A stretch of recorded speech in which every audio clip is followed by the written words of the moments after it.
আসসালামু আলাইকুম। Recipe by ফান্নাতে আপনাদের সবাইকে স্বাগত। আজকে নিয়ে আসলাম তেলে ভাজা কেকের রেসিপি।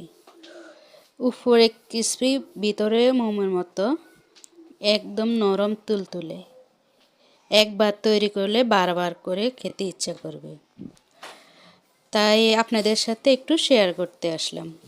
ভাবলাম যে আমি একা খাবো, আমার বন্ধুরাও একসাথে খাক।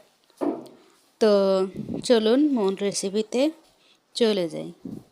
প্রথমে একটা মিক্সিং বলে 2টা ডিম দিয়ে দিলাম। যদি ফ্রিজে থাকে অবশ্যই 10 থেকে 15 মিনিট বা 20 মিনিট আগে বের করে রাখবেন। এরপরে ডিমের উপরে দিয়ে দিলাম 1 কাপ চিনি, দিয়ে একটা স্প্যাচুলা দিয়ে ভালো করে ঘোটানাটা করতে করতে একদম যখন ডিম আর চিনিটা সাদাটে হয়ে আসবে, ঠিক ওই পর্যায়ে দিয়ে দিব 1 কাপ ময়দা। যে কাপে করে চিনি দিয়েছি ঠিক ওই কাপে করে 1 কাপ ময়দা দিয়ে দিলাম। আবার দিয়ে দিলাম হাফ চা চামচ বেকিং পাউডার, অল্প একটু লবণ। আপনারা চাইলে এখানে আটা দিয়েও কেকটা তৈরি করতে পারবেন, কিন্তু ভিতরে একটু সফট কম হতে পারে। এখানে আরও দিয়ে দিলাম 2 চামচের মতো তেল। দেওয়ার পরে এবার স্প্যাচুলাটা সরিয়ে হাত দিয়ে ভালো করে এটা মতে মেখে নিচ্ছি, যেন কোনো রকম দানা না থাকে। এখানে আমি ময়দাটা ছেলে দিনে তো এজন্য এখন ভালো করে মতে নিচ্ছি। আর ভালো করে মতলে ভিতরটা একদম নরম তুলতুলে হবে। তো এখন আবার একটা চামচ নিয়েছি, চামচের মধ্যে একটু তেল দিয়ে মানে ছোট ছোট বল আকার করে নিচ্ছে, একই সাইজে যেন সবগুলো হয় এজন্য। আর অবশ্যই আমার ফুল ভিডিওটা আপনারা দেখে যাবেন। আর ভিডিওতে একটা লাইক, কমেন্ট আর সাবস্ক্রাইব করে বেল বাটনটা অন করে দেবেন।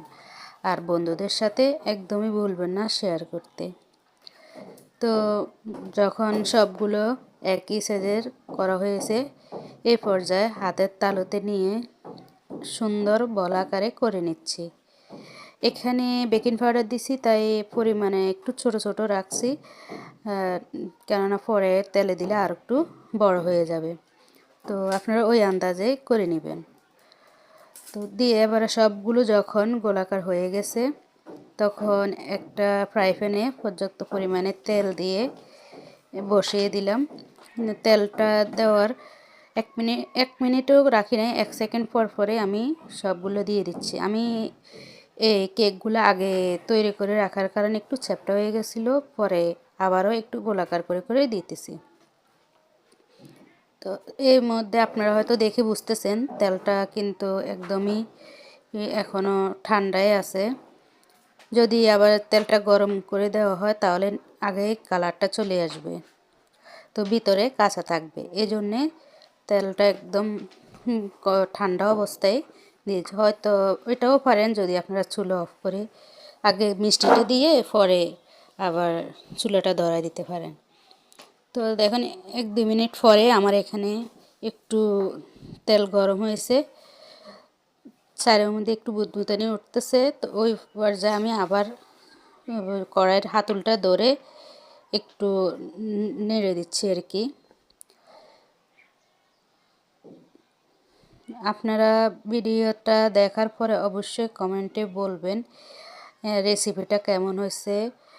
আর আপনারা দেখে চলে যাবেন না, একটা লাইক দিয়ে যাবেন আর চ্যানেলটা সাবস্ক্রাইব করে যাবেন।